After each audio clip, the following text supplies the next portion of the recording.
Gambhira bridge દુર્ઘટના પછી બંધ પડેલી બ્રોડગેજ રેલ લાઇન શરૂ કરવાની માંગ ઉઠી છે। Vadodara Kathana broad gauge railway corona સમયમાં બંધ થઈ હતી। વર્ષોથી ચાલતો રૂટ કોરોના કાળમાં બંધ કરવામાં આવ્યો હતો। બ્રોડગેજ રેલવેનો 50થી વધુ ગામના લોકોને લાભ મળતો હતો। ગંભીરા બ્રિજ બંધ થઈ જતા વાહન વ્યવહારની સમસ્યામાં વધારો થયો। સમસ્યા હળવી કરવા માટે વડોદરા કઠાણા બ્રોડગેજ રેલવે શરૂ કરવાની માંગ ઉઠી।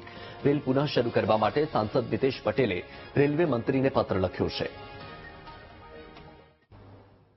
એક સમયે રેલવેના અવાજથી ધમધમતું જે સ્ટેશનો છે તે સ્ટેશનો સુમસામ બન્યા છે।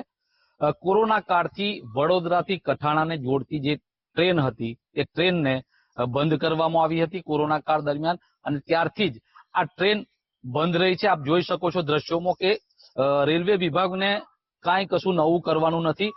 અહીંયા પાટા પણ પથરાયેલા છે, સ્ટેશનો પણ છે, મુસાફરો પણ છે, પરંતુ નથી રેલવેની જે રૂટ છે તે નથી દોડતા।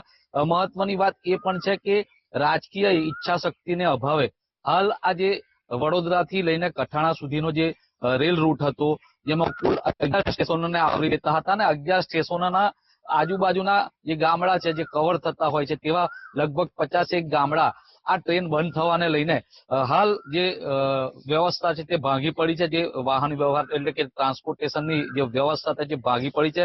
મહત્વની વાત એ છે કે રાજકીય ઈચ્છા શક્તિને અભાવે આ રૂટ કોરોના કાળથી બંધ છે। અગર જો આ કોરોના કાળથી બંધ થયેલા રૂટનું રાજકીય લોકો રસ લઈને નવેસરથી શરૂઆત કરાવે, 2 ટાઈમના રૂટ અહીંયા ચાલતા હતા, જો આ 2 ટાઈમના રૂટ શરૂ થાય તો લગભગ 51 ગામના લોકોને સીધો ફાયદો થઈ શકે છે। મહત્વની વાત એ છે કે આ સ્ટેશન સાથે બાજવા તેમજ નંદેશ્રી જે જીઆઈડીસી વિસ્તાર છે તે બંને જીઆઈડીસી વિસ્તારમાંથી આ ટ્રેન પસાર થાય છે, એટલે કહી શકાય કે કાંઠાગાળાના વિસ્તારના લોકોને સીધું નંદેશ્રી નોકરી જવું હોય કાં તો બાજવા નોકરી જવું હોય અથવા વડોદરા સુધીનો જે વ્યવહાર હોય છે તે આ રૂટ મારફતે સાચવી શકે છે। એટલે જો રાજકીય ઈચ્છા શક્તિ હોય અને રાજકીય લોકો એટલે કે જે નેતાઓ છે તે નેતાઓ આ રૂટને પુનઃ શરૂ કરાવે તો આંકલાવ બોરસદ પંથકના લાખો લોકોને આ ટ્રેનનો લાભ મળી શકે છે। Ghanshyam Patel, VTV news, Anand.